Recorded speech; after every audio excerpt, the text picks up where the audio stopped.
안녕하세요. 저는 올해 33살 남자이고 경찰 공무원으로 일을 하고 있는 경찰관입니다. 그리고 작년 10월 달에 결혼을 한 새 신랑이기도 하죠. 현재는 와이프와 알콩달콩 신혼을 즐기며 행복한 날을 보내고 있는 중입니다. 와이프를 만나기 전에는 공부를 핑계로 누구랑 교제한다는 게 어려웠는데 정말 운명처럼 와이프를 만나게 되었어요. 제가 노량진에서 경찰 공무원 시험 준비를 하고 있을 때 음식점에서 지갑 하나를 주었는데 지갑의 주인을 찾아주려고 이곳저곳 보다가 명함이 하나 들어있어서 그 명함에 있는 번호로 전화를 했어요. 그리고 어느 여자분이 지갑을 찾으러 왔는데 그 여자분이 바로 지금의 와이프였어요. 와이프는 저한테 고맙다며 성의 표시로 밥을 사주고 싶다고 했고 그렇게 밥을 먹고 차까지 마시게 되었어요.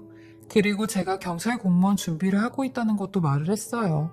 와이프는 저랑 동갑인데 일반 벤처기업에 다니는 직장인이었고요. 그렇게 서로 연락처까지 주고받았고 연락도 자주 하게 되니 서로 좋은 감정이 생겼고 만남을 갖게 되었어요. 와이프는 이런 저의 모습도 괜찮다고 좋다고 하였고 공부하는데 정말 많은 도움을 주고 격려를 해주었어요. 그렇게 저는 이런 와이프의 헌신과 뒷바라지에 경찰 공무원 시험에 합격을 했어요. 참 신기한 게 인연이 맺어지려니까 또 이렇게 맺어지는가 싶었네요.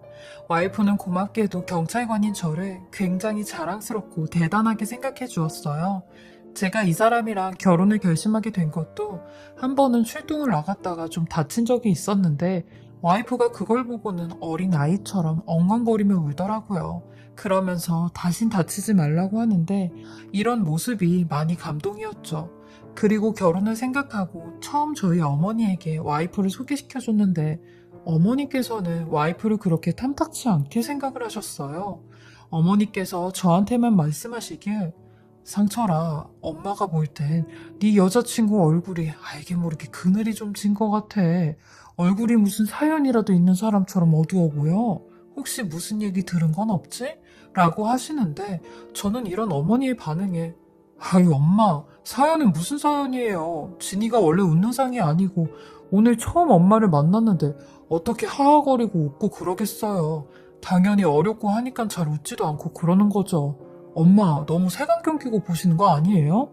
저 진이 정말 좋아해요.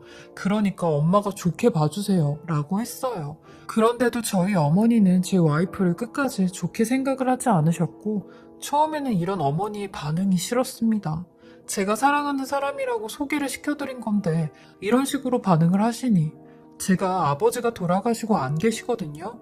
그래서 어머니께서 하나밖에 없는 아들이 여자를 데려오니 단순 질투를 하시는 줄 알았어요.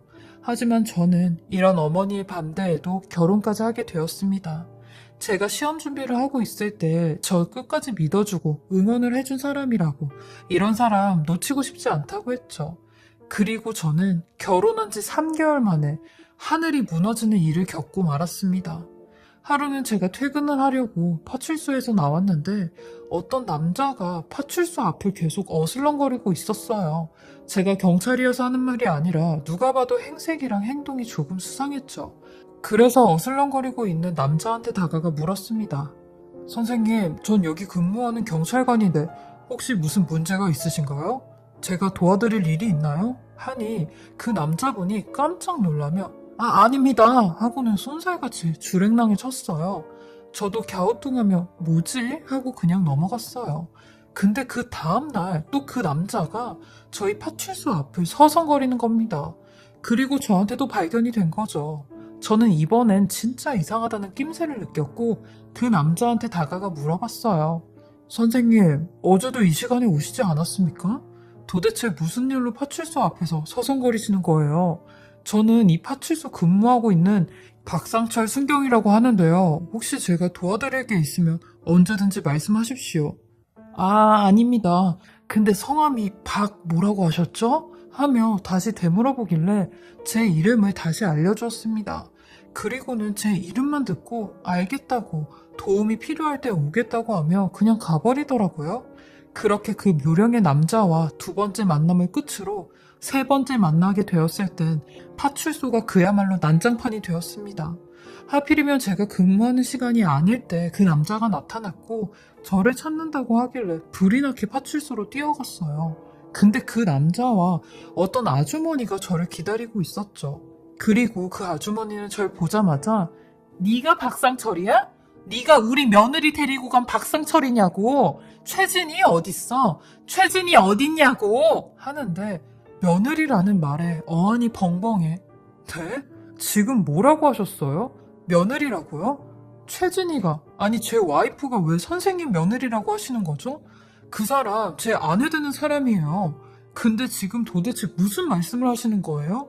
하며 말도 안 되는 소리 하지 말라고 하니 저기요 경찰 아저씨, 아니 사람이 경찰이면 뭐해? 이렇게 바보같이 당하고 있는데 걔 내 며느리였고 여기 내 아들이 걔 남편이었다고. 준호야, 네가 말 좀 해봐. 네 마누라였다고. 너는 왜 계속 가만히 있는 거야?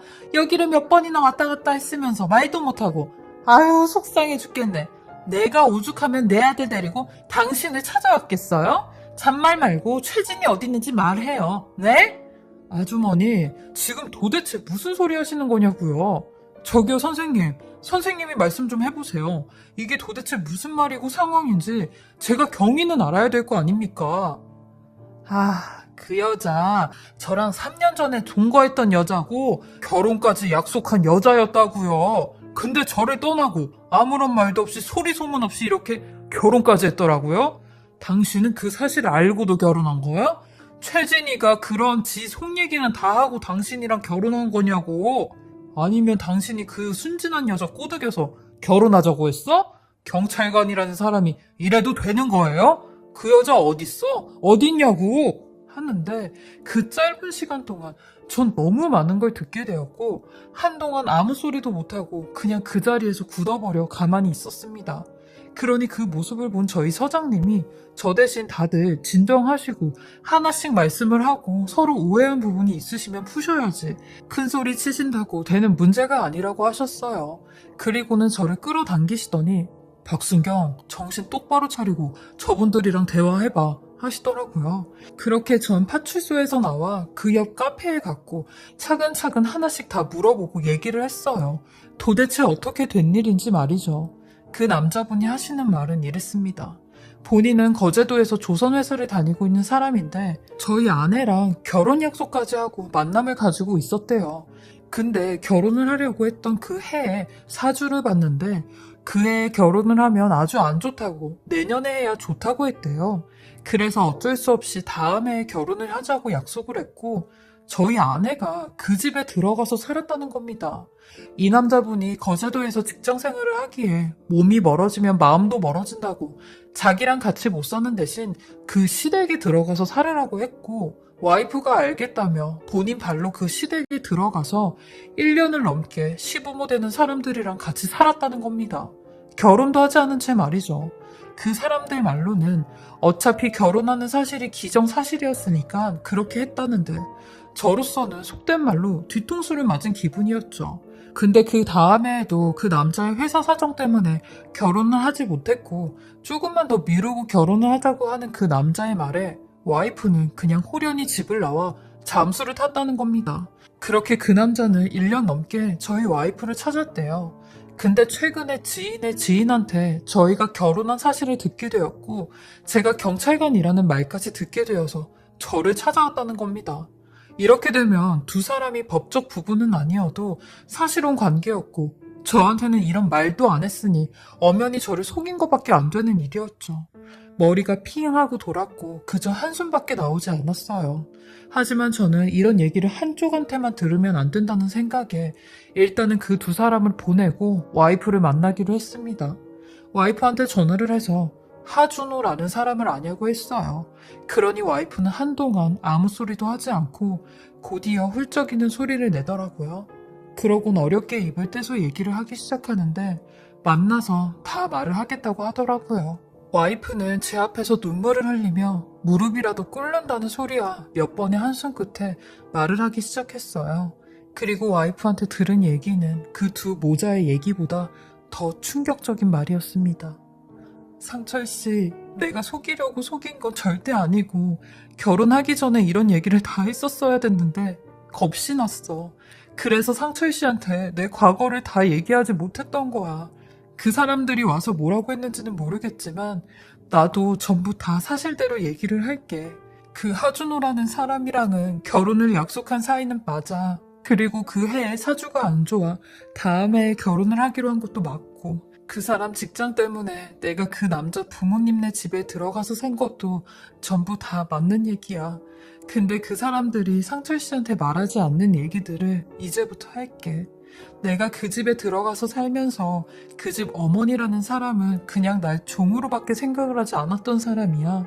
그 어머니가 분식집을 했었는데 결혼을 핑계로 어차피 결혼하게 되면 이 분식집을 너한테 줄 거라면서 지금 여기 분식집에서 월 매출 700만 원은 좋게 나온다며 나한테 직장을 그만두고 분식집 일을 배우라고 했어.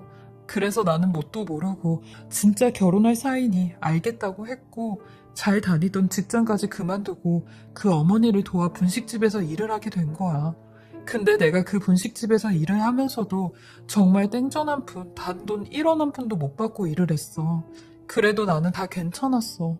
왜냐면 내년에는 결혼을 할 사이고 어차피 이 분식집은 내가 받아서 해야 되는 거라고 생각을 하니 힘들어도 힘들지 않았어. 그래서 더 열심히 한 것도 있었고.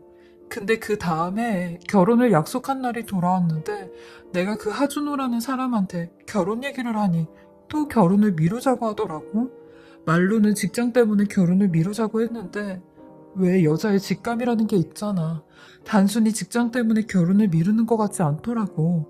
그래서 그 사람 몰래 핸드폰을 보게 되었는데 역시나 그 사람한테 여자가 생겼더라고. 거제도에서 또 다른 살림집을 차렸고 다른 여자랑 살고 있는데 그걸 알고는 내가 어떻게 이 사람이랑 결혼을 하겠어. 나는 그 사람한테 결혼은 없었던 일로 하자고.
내가 그 1년 그냥 없었던 것처럼 생각할 거라고. 나 찾지도 말고 원래 몰랐던 사이로 남자고 하며 도망 나오듯이 그 집을 나왔지.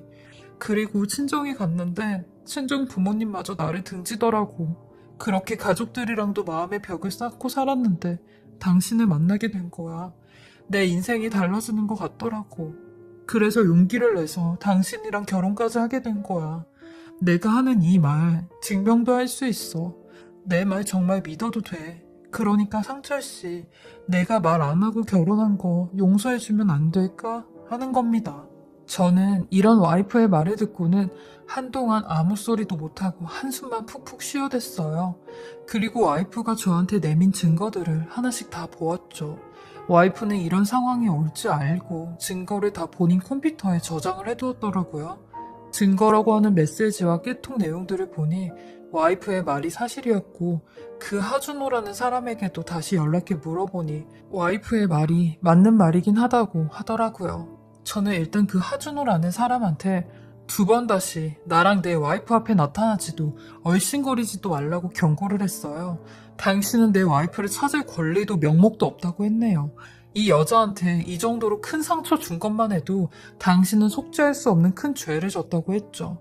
그리고 한 가지 더 남은 건 제 마음 정리였습니다. 와이프는 저한테 상철 씨가 나를 또 떠날 거 알아. 내가 잘못을 했으니까 당연히 상철 씨가 나를 떠나도 나는 할 말이 없는 거야. 하지만 나는 상철 씨를 정말 많이 사랑했고 지금도 사랑하고 그래.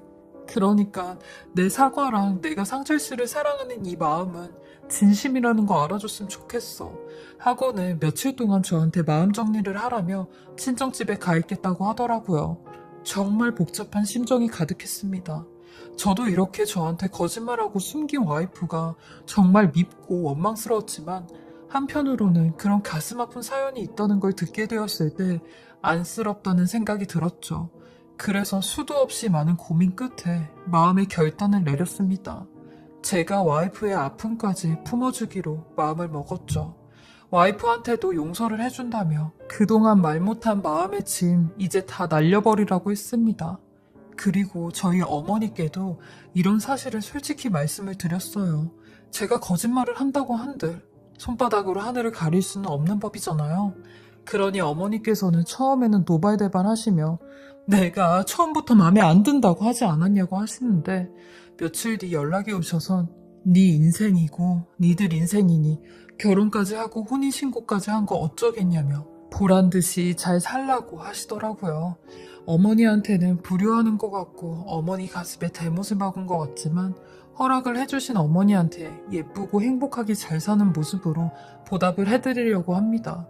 그리고 이런 저의 선택에, 저의 사연에 많은 분들이 욕을 하시고 손가락질 하실 거라 생각이 들지만 저는 이 여자의 아픈 과거를 제가 치유해주고 싶고 이 여자도 저에게 희생하는 모습에 가정을 지키려고 마음을 먹었습니다.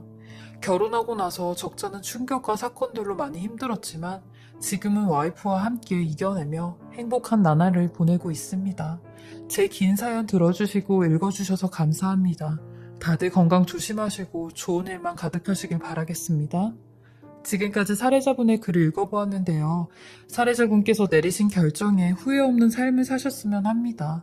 아내분께서 그런 과거를 속이고 결혼하신 건 잘못된 부분이긴 하지만 그걸 다 안고 가신다는 사례자님의 결정이 쉽지 않으셨을 텐데 이왕 마음을 정하셨으니 행복하게 잘 사셨으면 좋겠습니다.